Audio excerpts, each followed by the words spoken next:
श्री अकाल। कैसे हैं आप लोग? उम्मीद करती हूँ ठीक होंगे, खुश होंगे। मैं हूँ हज़ीका अली और मेरे साथ हैं तारिक नियाजी। अस्सलाम वालेकुम, नमस्ते, सत श्री अकाल। उम्मीद करता हूँ ठीक होंगे, खुश होंगे। दोस्तों जहाँ रहें खुश रहें, माँ बाप का ख्याल करें क्योंकि माँ बाप है तो सब कुछ है। आज की हमारी वीडियो है मोस्ट रिक्वेस्टेड वीडियो। से स्टार्ट करते हैं अपनी वीडियो को। Let's start. ओके गाइस, तो वीडियो का टाइटल है इंडिया विल हैव टू पे 18 lakh crore rupees in 2022 forex reserve will fall.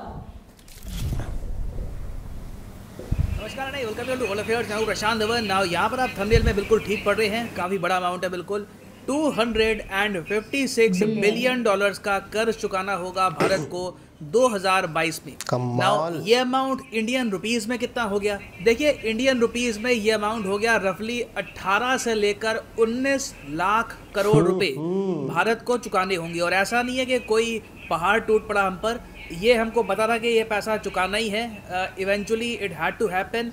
और अब होगा यहाँ पर क्या कि इंडिया के जो फॉरेन एक्सचेंज रिजर्व है, जो फॉरेक्स रिजर्व है, इसमें आपको थोड़ी सी कटौती दिखेगी। हो सकता है कि आने वाले समय में आप देखें कि इंडिया के फॉरेक्स रिजर्व काफ़ी हद तक गिर जाए, मगर ये एक साइकिल है। वापस जो फॉरेक्स रिजर्व है ये भी राइज करेंगे। समझाता हूँ यहाँ पर हो क्या रहा है। और रिसेंटली ऐसे आर्टिकल्स क्यों पब्लिश हुए हैं कि इंडिया के फॉरेन एक्सचेंज रिजर्व्स हेल्प करेंगे इंडिया को ये 256 बिलियन डॉलर्स का ओवरसीज डेट, जो बाहर का डेट है, ये पे करने में। अगेन मैं ये भी कहूँगा, इस सब को मैनेज करना आसान होगा नहीं। इंडिया के लिए ये अपने आप में एक चैलेंज होगा, बट अगेन हर चैलेंज में आपके सामने अपॉर्चुनिटी भी आती है। तो डिस्कस करते हैं इस टॉपिक को। बहुत कुछ यहाँ पे आपको जानने को मिलेगा, मगर आगे बढ़ने से पहले आपसे एक सिंपल सा क्वेश्चन करूंगा जिसका आंसर मैं चाहता हूँ आप सब लोग एक बार अटेंड करें कमेंट सेक्शन में। ईएमआई के बारे में 50 बार सुना होगा। ईएमआई की इंस्टॉलमेंट होती है, ईएमआई कम हो गई, ईएमआई बढ़ गई। होम लोन की ईएमआई काफी न्यूज में रहती है। तो यहाँ पे आपको सिंपली ये बताना है कि जो फुल फॉर्म है ईएमआई की ये क्या है। ये यहाँ पे आपकी ऑप्शन है equal monthly instalment, equated monthly instalment, equal monthly ink या फिर equated monthly incentive. Comment section में करिए उत्तर। सही आंसर मैं आपको दे दूंगा वीडियो के एंड में। ना हम अगर बात करें साउथ एशिया की, अपने रीजन की, तो आप सबने देखा होगा पिछले कुछ सालों में पाकिस्तान, श्रीलंका, आसपास के कई देशों को इकोनॉमिक क्राइसिस फेस करना पड़ा है। और अगेन इसका इम्पैक्ट यहाँ पे जो आम आदमी हैं उन पर भी काफ़ी हद तक हुआ है। इंडिया यहाँ से बच पाया क्योंकि हमारे पास था बहुत सारा फॉरेन एक्सचेंज रिजर्व, जिसने हमको एक तरीके से आप कह लीजिए एक डिफेंस प्रोवाइड कर दिया। अब यहाँ पर आप देख पाओगे, इसलिए यहाँ से आर्टिकल्स पब्लिश हुए हैं कि जो स्ट्रॉन्ग फॉरेक्स रिजर्व है हमारा, जो हमारे पास विदेशी मुद्रा का भंडार है, इसने हेल्प किया इंडिया को ग्लोबल शॉक को मैनेज करने के लिए। नहीं तो एक बार को थोड़ी प्रॉब्लम हमारे यहाँ भी आ जाती है। मगर रिसेंटली आपने देखा होगा कि इंडिया का जो बहुत सारा फॉरेक्स रिजर्व है अब ये धीरे धीरे कम हो रहा है और स्पीड काफ़ी तेज़ है इसकी कम होने की। ऑलमोस्ट हर हफ्ते आप देख रहे हो कि 700 मिलियन 600 मिलियन के आसपास कम हो जाता है। अब रिसेंटली यहाँ पे आप देखोगे आर्टिकल है forex reserve down by 878 million dollar to around 632 billion. अब वैसे देखो, दुनिया के बाकी देशों से कंपेयर करोगे तो हम अभी भी ठीक ठाक पोजीशन पे हैं। हमारा जो फॉरेक्स रिजर्व है ये रशिया से ज़रा आपको मिलेगा, सऊदी अरेबिया से ज़रा, कई कंट्री से आपको ज़रा मिलेगा। मगर पॉसिबिलिटी है कि 2022 के अंत में या फिर इवन ड्यूरिंग 2022 एक बार को फॉरेक्स रिजर्व हमारा गिरकर रशिया से भी कम, कुछ और कंट्री से भी कम हो जाए। और इसका रीज़न सिंपली ये है कि अब पेमेंट करने का टाइम आ चुका है। By the way, exam perspective से ये भी जान लो, जब मैं कहता हूँ फॉरेन एक्सचेंज रिजर्व तो इसमें क्या क्या आता है। आरबीआई कहता है कि हमारे टोटल जो फॉरेन एक्सचेंज रिजर्व है इसमें ये मानते हैं हमारे फॉरेन करेंसी एसेट्स को, डॉलर कितना है, येन कितना है, बेसिकली बाहर की करेंसीज कितनी होल्ड करके रखी है आपने। उसके अलावा आपने बॉन्ड्स कितने परचेज कर रखे हैं बाहर की कंट्रीज़ के, यूएस के जो ट्रेजरी बिल्स हैं, यूएस का जो डेट है वो आपने कितना खरीद रखा है। जी हाँ, यूएस का उधार आपने कितना खरीद रखा है। अमेरिका को उधार देना ही अपने आप में माना जाता है बहुत बड़ा एसेट है। कंट्री जो वो कागज होता है आराम से अपने पास रखती है कि ये पैसा तो देखिए अमेरिका को दे रखा है उधार में, ये पैसा तो कहीं पे डूबता ही नहीं है, इसका इंटरेस्ट रेट तो आराम आराम से आता ही रहेगा। उसके अलावा फिर हमारा जो गोल्ड है ये है, फिर स्पेशल ड्रॉइंग राइट्स हैं यहाँ पे हमारे, फिर रिजर्व पोजिशन है IMF में, ये बहुत कम होता है। मेन आप कह लीजिए गोल्ड और फॉरेन करेंसी एसेट्स, इन दोनों से ही मिलकर जो मेजर चंक है हमारे फॉरेन एक्सचेंज रिजर्व का, ये आपको मिलेगा। तो अब जो ये 632 बिलियन डॉलर्स का जो ये फॉरेक्स रिजर्व है, इसका काफ़ी हम इस्तेमाल करेंगे ये 250 बिलियन डॉलर्स के आसपास का जो कर्ज है इसको चुकाने में। अब यहाँ पर आप कहोगे मगर ये कर्ज आया कहाँ से, इतना बड़ा कर्ज कहाँ से आ गया, किसने उधार लिया था ये पैसा? देखो यहाँ पे आपको समझना होगा, इंडिया का जो टोटल डेट है इसको हम दो तरीके से देखते हैं। एक तो होता है नेशनल डेट, नेशनल डेट हम उठाते हैं देश के लोगों से, देश की इंडस्ट्री से, देश के बैंक से, तो ये तो हो गया आपका नेशनल डेट। फिर होता है एक्सटर्नल डेट, बाहर के जो बैंक्स हैं, बाहर के जो बॉन्ड्स हैं, बाहर के इन्वेस्टर्स हैं, ये world bank, Asian development bank, दुनिया भर के और जो ये बैंक्स होते हैं, न्यू डेवलपमेंट बैंक है, इंटरनेशनल डेवलपमेंट एसोसिएशन है, इन सब से कितना लोन आपने उठा रखा है, ये आता है एक्सटर्नल डेट में। और इंडिया का टोटल एक्सटर्नल डेट आप अगर देखो कितना है, करीब $558 बिलियन का है। और आप देखोगे इसमें से ज़्यादातर जो डेट है ये आपको मिलेगा long term. Long term debt होता है कि आराम से 15-20 साल में आपको पे करना है। शॉर्ट टर्म डेट बहुत कम है, करीब 17.5% के आसपास। तो अब हुआ क्या है कि कुछ लॉन्ग टर्म डेट जो हमने उठाया था उसकी रीपेमेंट का टाइम आ चुका है। मतलब कि आज से हो सकता है कि 15 साल पहले, 10 साल पहले इंडिया ने बॉन्ड इशू किए होंगे, इंडिया ने पैसा उठाया होगा बाहर से, तो उसकी पेमेंट अब वापस करने का टाइम आ चुका है। अब यहाँ पर आप कहोगे तो इकट्ठी पेमेंट इतनी सारी होगी इसकी, एक साथ 256 बिलियन। तो देखो यहाँ पर लिखा है आने वाले 12 महीनों में खूब सारी पेमेंट्स करनी है। एक पेमेंट होगी 10 बिलियन की, एक होगी 20 बिलियन की, एक 50 बिलियन की, ऐसे करके आने वाले 12 महीनों में हमको इतनी पेमेंट करनी है। और ये बड़े आराम से हम कर लेंगे, इतना फॉरेक्स रिजर्व हमारा स्ट्रॉन्ग है। मगर सिंस हम फॉरेक्स रिजर्व का यहाँ पर थोड़ा बहुत यूज़ करेंगे, रुपी भी और ज़रा प्रिंट करेंगे, इससे होगा क्या, एक तो आपको इसका इम्पैक्ट दिखेगा रुपी की करेंसी पर। रुपी थोड़ा सा हो सकता है कि गिर जाए, मगर ये काफ़ी हद तक फ्लक्चुएट भी करता है। गिरने के बाद हो सकता है कि इंडिया जब वापस फिर बॉन्ड्स इशू करे तो वापस रुपी उठ भी जाए, बट डेफिनेटली कुछ समय के लिए आपको रुपी में गिरावट दिखेगी। उसके अलावा जो हमारे फॉरेक्स रिजर्व हैं ये भी थोड़े बहुत कम होंगे। अब यहाँ पर आप पूछेंगे मगर हमने ज़्यादातर लोन किससे उठा रखा है, वर्ल्ड बैंक से उठा रखा है या फिर किसी और बैंक का लोन है? देखो वर्ल्ड बैंक वगैरह के जो लोन है इतने ज़्यादा नहीं है टू बी ऑनेस्ट। सबसे ज़्यादा जो हमारा एक्सटर्नल डेट का पोर्शन आता है वो आता है एक्सटर्नल कमर्शियल बोरोइंग से, ECB से। ये जो पैसा है ये हमने उठा रखा होता है प्राइमरली बॉन्ड से। मतलब कि आज से 15 साल पहले भारत सरकार गई इंटरनेशनल मार्केट में, बोला सुनो इंटरनेशनल मुझे दो तुम लोग $100 मिलियन, ठीक है, $100 मिलियन दो, इसके बदले में एग्जांपल दे रहा हूँ, ठीक, सिर्फ एग्जांपल है, इसके बदले में हर साल एंजॉय करना इंटरेस्ट रेट 3% का, 4% के आसपास का, और फिर 15 साल बाद जो ये सारा 100 मिलियन है ये ले लेना वापस। तो जब भारत सरकार ने ये ऑफर दिया होगा, कई इन्वेस्टर्स होते हैं, कई यहाँ पर लेंडर होते हैं, उन्होंने कहा होगा ठीक है हमसे ले लो उस टाइम, और ये सारा जो ये उधार है ये हमारे सामने खड़ा हो गया। तो अब होगा क्या कि इंडिया इस पुराने उधार को चुकाएगा और अब नया उधार उठाया जाएगा। अब यहाँ पर आप कहोगे मगर क्यों उठाया जाएगा, why can not be state debt free? अरे देखिए डेट से ही ग्रोथ होती है।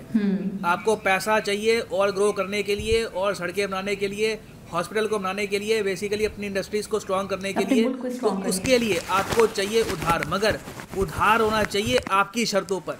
कमज़ोर देश और ताकतवर देश के बीच में डिफरेंस यही होता है। कमज़ोर देश पैसा उठाता है बड़ी मजबूरी में। मान लो कि श्रीलंका जैसा देश है, इंटरनेशनल मार्केट में गया, बोला कि $200 मिलियन कौन देगा? आवाज़ आएगी दे तो दूंगा मगर 7-8% इंटरेस्ट रेट लूंगा। श्रीलंका सोचता है कैसे इतना इंटरेस्ट रेट कैसे करूंगा पे, मगर मजबूरी में करना ही पड़ता है, लाओ भैया 200 मिलियन दो, देश तो चलाना है। इंडिया खड़ा होता है, इंडिया कहता है कि $500 मिलियन कौन देगा? तो आवाज़ आराम से यहाँ पे आती है 3%, 4% पे हम आपको दे देंगे। रीज़न क्या है? रीज़न ये है इंडिया सेफ कंट्री है, डूबेगा नहीं, बड़ी इकोनॉमी है, फॉरेन एक्सचेंज रिजर्व बहुत सारे हैं। तो दुनिया का असूल है, आप चाहे कहीं भी देख लो, जहाँ पर रिस्क कम होगा रिटर्न आपको कम मिलेगा, जहाँ पर रिस्क ज़्यादा होगा, अगर आप कहते हैं खतरों के खिलाड़ी हैं, मैं सोच रहा हूँ सीरिया को दे दूँ $2 बिलियन, ठीक है, खूब सारा इंटरेस्ट आएगा। अब कल को अगर मान लो सीरिया डूब जाए तो आपका पैसा भी डूब सकता है, तो ये डेंजर होता है इसमें। बट अगेन इंडिया के लिए एडवांटेज अब ये है कि इंडिया की जो ओवरऑल क्रेडिट रेटिंग है ये इम्प्रूव हो चुकी है पिछले 10-12 सालों में। तो इंडिया और बेहतर शर्तों पे लोन उठा पाएगा, और जैसे जैसे हम लोन उठाएंगे हमारी इंडस्ट्री उठेगी, रुपये की डिमांड उठेगी, ट्रेड बढ़ेगा, इंडिया का फॉरेक्स रिजर्व फिर से राइज करेगा। और अब जो ये साइकिल चलेगी इसमें आप देखेंगे एक गिरावट के बाद इंडिया का फॉरेक्स रिजर्व 800-900 बिलियन डॉलर के आसपास भी पहुंच जाएगा। तो ये एक साइकिल है, एंजॉय करिए, देखिएगा इस साइकिल को, ऑब्जर्व करिएगा, you will witness something very special in 2022। ना वापस आते हैं हमने क्वेश्चन पे कि EMI की फुल फॉर्म क्या होती है। तो EMI की फुल फॉर्म याद रख लो, देखो सही आंसर है option B, equated monthly instalment. यहाँ पर आप देख पाओगे equated monthly instalment, this is EMI। और ऐसे एग्जाम काफ़ी बार बैंक के एग्जाम में और वेरियस और एग्जाम से पूछे जाते हैं, तो make sure to remember this. और फाइनली यहाँ पर मैं ये भी ऐड कर दूं कि अनअकैडमी का जो यूपीएससी कोर्स पर डिस्काउंट था ये कुछ दिन के लिए एक्सटेंड हो गया है। 19 जनवरी तक ये जो ऑफर है एक्सटेंड हो चुका है। कमेंट सेक्शन में जाइए, यहाँ पे आपको मिलेगा ये link, click on this link और यहाँ पे आप परचेज कर पाएंगे ये unique combo package by Unacademy, जिसके अंदर आप यूपीएससी प्रीलिम्स, मेंस, ऑप्शनल आपकी चॉइस का, geography, history, whichever you want to choose, ये आप कर सकते हैं चूज़। और you can buy this course अगर आप के पास टाइम है 2-3 साल का, आराम से 2-3 साल में आपको प्रिपेयर करना है for UPSC, you can by the 36 month course. अभी के लिए ऑफर ये चल रहा है कि अगर आप ये जो 18 मंथ का कोर्स परचेज करते हैं तो आपको 3 मंथ्स एक्स्ट्रा मिलेंगे और 10% डिस्काउंट भी यहाँ पे आपको मिलेगा। सिंपली आपको यूज़ करना है code PD10 and the prices will fall. So use the code PD10 and save money. So इसी नोट के साथ ये है वीडियो का अंत। Thank you for listening and as always God bless you all. अच्छा, फॉरेन एक्सचेंज में 2 चीज़ें अहम थी, एक तो गोल्ड था और दूसरा फॉरेन करेंसी रिजर्व्स थे। ठीक है, जो बाहर के जो देश हैं, जो कंट्रीज हैं, उनको जो मतलब करेंसी रिजर्व्स दिए गए हैं वो, और दूसरा ये कि गोल्ड जो रिजर्व में है। ये 2 चीज़ें मेन चीज़ें थी। तो वो ये कहना चाह रहे थे कि फॉरेन एक्सचेंज में थोड़ी सी गिरावट देखने को मिलेगी क्योंकि हमें अभी कर्जा देना है, डेट देना है। लेकिन ये जो $256 बिलियन का डेट है, ये एक समझिए किसी एक बंदे का नहीं है। किसी को 10 बिलियन देना है, किसी को 15 बिलियन देना है, किसी को 50 बिलियन देना है। तो ये सब मिलाकर 12 महीने में, आने वाले 12 महीने में हमें ये देना होगा। जब गिरावट देखने को मिलेगी तो उसके बाद वो कह रहे हैं राइज भी देखने को मिलेगा। जब हम इससे फ्री हो जाएंगे तो मजीद डेट ले पाएंगे। अच्छा, ये लिया गया 15 से 20 साल पहले। बिल्कुल। वो 15 से 20 साल लेने के बाद, लॉन्ग टर्म था ना, ठीक है ना, लोन लेने के बाद वो लोन आ गया हमारे कंट्री में, इंडिया में आ गया। अब उस लोन से पता है 2 चीज़ें होती हैं। एक, उस लोन से मुल्क चलाया जाता है और एक उस लोन से डेवलपमेंट होती है। 2 चीज़ें होती हैं। हमारे यहाँ भी इसी तरह लोन आया, हमारे यहाँ पे मुल्क चलाया गया। अच्छा, ये बात जो अभी आपने कंप्लीट कर ली। बोले मैंने कहा हमारे यहाँ मुल्क चलाया गया। हाँ। मिसाल के तौर पे लोगों की सैलरियाँ दी गई, लोगों की गाड़ियाँ ज़्यादा की गई, लोगों के हालात बेहतर किए गए, मिनिस्टर्स के, ठीक है ना। अच्छा, डेवलपमेंट के हवाले से काम नहीं किया गया।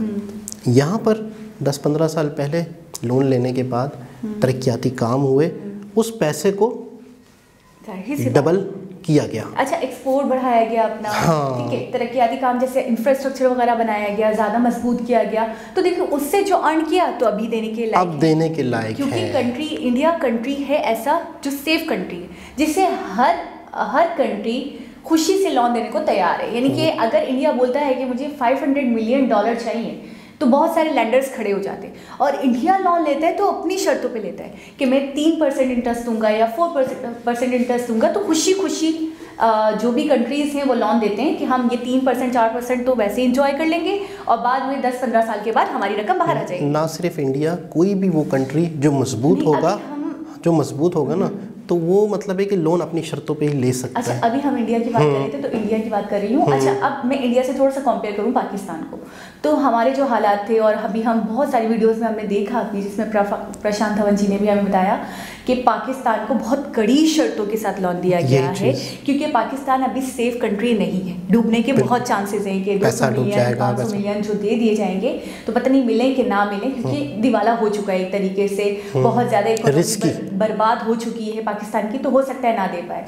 अच्छा, IMF का हमने थोड़े दिनों पहले सुना था कि वो लोन दे रही है पाकिस्तान को तो अपना प्रेशर डाल रही है। ठीक है, हर चीज़ का रेट खुद फिक्स कर रही है। तो मुझे समझ नहीं आता था कि एक वीडियो में मैंने देखा कि लोन लेना तो अच्छी बात है, ठीक है, इससे तरक्याती काम होते हैं, इससे डेवलपमेंट के काम होते हैं, इससे कंट्री आगे बढ़ता है, मजबूत होता है। तो मैं बड़ी कंफ्यूज थी कि हमने लोन लिया तो हम तबाह बर्बाद हो रहे हैं उसी लोन की वजह से कि आटे, चावल, दाल, हर चीज़ के प्राइसेस बढ़ रहे हैं और हमारी हुकूमत कुछ नहीं कर सकती है, सरकारी तौर पे कुछ नहीं किया जा रहा क्योंकि उनके भी हाथ पांव बंद गए हैं, जिनसे लोन लिया है बस उनकी चल रही है। बिल्कुल। दूसरी तरफ अगर मैं इंडिया को देख रही हूँ, मैं इंडिया की बात इसलिए कर रही हूँ क्योंकि इंडिया को देख रही हूँ, इंडिया को समझ रही हूँ, तो इंडिया की चीज़ों को देख रही हूँ तो इंडिया तो खुद मतलब इंटरेस्ट रेट बता रहा है कि मैं 2% दूंगा, 3% दूंगा, और लोग खुशी खुशी उसे दे रहे हैं। तो क्या डिफरेंस है, क्या अंतर है?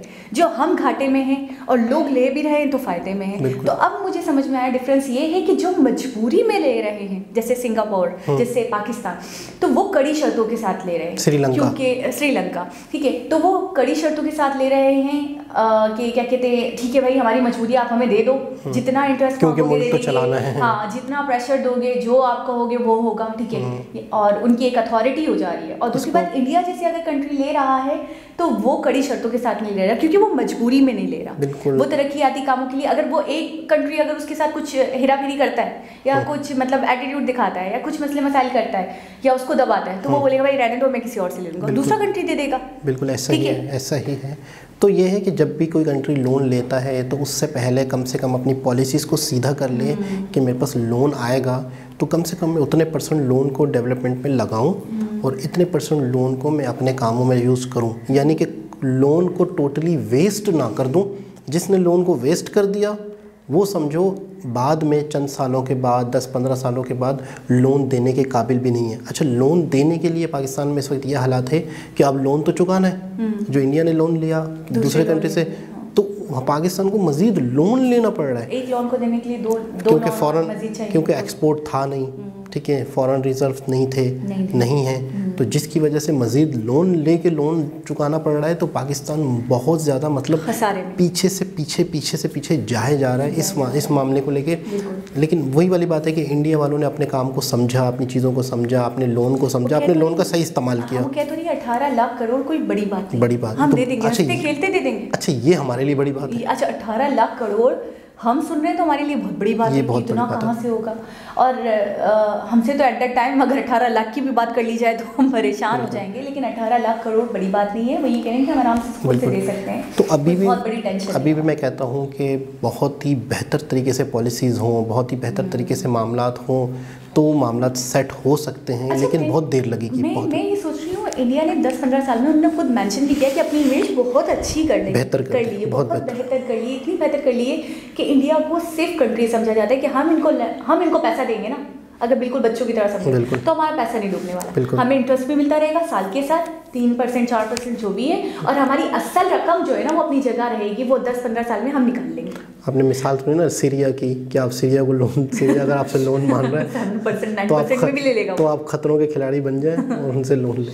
अच्छा, ऐसा होता है अगर कि जैसे कोई कंट्री दिवाला हो गया, बिल्कुल उसके पास कुछ नहीं, उसने मतलब डिक्लेयर कर दिया कि बस मेरे पास कुछ नहीं है, बिल्कुल खाली हो चुका हूँ, तो जो भी लॉन्स थे उसके ऊपर वो सब खत्म, वो नहीं देगा, वो डूब जाएंगे ना। हाँ, डूब गए। अब जैसे फॉर सपोज यूएस ने दिया है कोई लोन, तो यूएस सबर शुक्र करके बैठ जाएगा कि अब मैं नहीं ले सकता, नहीं मिलने वाले। क्योंकि इसी वजह से लोन देते हुए भी बहुत सोच समझ के लोन देना पड़ता है और बहुत ही ज़्यादा रिस्क होता है जहाँ पे लोन देने का, तो वहाँ पे अपना इंटरेस्ट रेट बढ़ा दिया जाता है कि मैं इतना 8% जो ले लिया बस, जो आ गया वो आ गया, असल डूब गया। श्रीलंका के मामलात अब क्या कंडीशन है, हमने पिछले दिनों वीडियो देखी थी जिसमें वो बाकायदा अपने आप को डिक्लेयर करने वाला है किसी एक तरफ, यानी किसी एक को।